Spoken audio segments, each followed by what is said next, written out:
paix de Dieu avec nous. Nous avons une lecture qui était faite matin qui côté. Pierre 1er, verset 7 à 22. Et le message que nous voulons prêcher maintenant dans le texte, c'est sur la conduite chrétienne. Et le sujet nous gagnons, il est aussi simple dans le texte là qui dit conduisez-vous avec crainte. C'est là. Conduisez-vous avec crainte. À travers la Bible, c'est un mot qui est répété en pile et qui gagne en pile importance pour nous les chrétiens. Et un chrétien qui n'a pas de crainte, nous sommes capables même de dire qu'il n'est pas chrétien. Parce que c'est la crainte qui est capable d'aider nous arriver, marcher dans l'obéissance et faire ça qui vient aux yeux de Dieu. Alors, il est très important lorsque il a parlé de crainte, parce qu'il y a toutes sortes de craintes. Crainte, c'est la peur. Et que crainte, c'est une attitude. Maintenant, capable d'une attitude d'obéissance. Et pour ça, tout, que crainte, c'est la peur. Quelquefois, il est capable de des réactions semblables, mais seulement, il n'y a pas le même fait.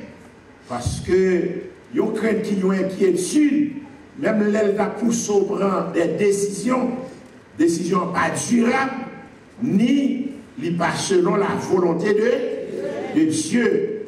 Et dans l'évangile, nous voyons pile monde qui a une crainte, qui même mène à la conversion, mais ce n'est pas une vraie crainte, parce que il n'y a pas une crainte qui vraiment conduit à une vraie obéissance, mais son crainte qui est au captif pour malheur pas arriver. Et c'est comme ça tout nous voyons des gens qui par jamais de crainte, même les peur, et qui jouent agir mal. Et à travers la Bible, nous joignons même à la sortie du peuple d'Israël en Égypte, sur la route pour Canaan, nous voyons des hommes et des femmes qui ont des crainte. Quelqu'un agit bien, quelqu'un agit mal. Et par exemple, vous parlez de Balak, le temps de ça qui a passé, il peur. Parce que le peur, au lieu de réellement vivre mon Dieu, fait part avec le peuple d'Israël, il voulait chercher Balaam pour maudire le peuple. Et malgré tout parler, mon Dieu parlait avec Balaam, parlait avec Balak, il a insisté, et finalement, bon Dieu décidé, pas maudit seulement Balak, mais pour maudire les Moabites, pour pas jamais pas parmi le peuple de Dieu. Mais si son crainte qui porte à prendre de mauvaises décisions, faites attention parce que crainte ça quand même maintenant à la condamnation. Et Balaam mourit mal parce qu'il était insisté, malgré mon Dieu de parler, il insiste. Bien qu'il ne pas maudire le peuple, mais ça veut dire que quelques bagages c'est participer pour ne pas participer là. Pas agir mal, l'on crainte à cause de gens qui vont côté, on t'a dû faire en sorte qu'on agit bien. Dans Jéricho, la Bible dit vous voyez espion pour aller espionner la ville là. Rahab, la prostituée, parmi tout le monde dans Jéricho, pendant que l'autre monde a cherché où est-ce qu'il a saisi espion pour tuer.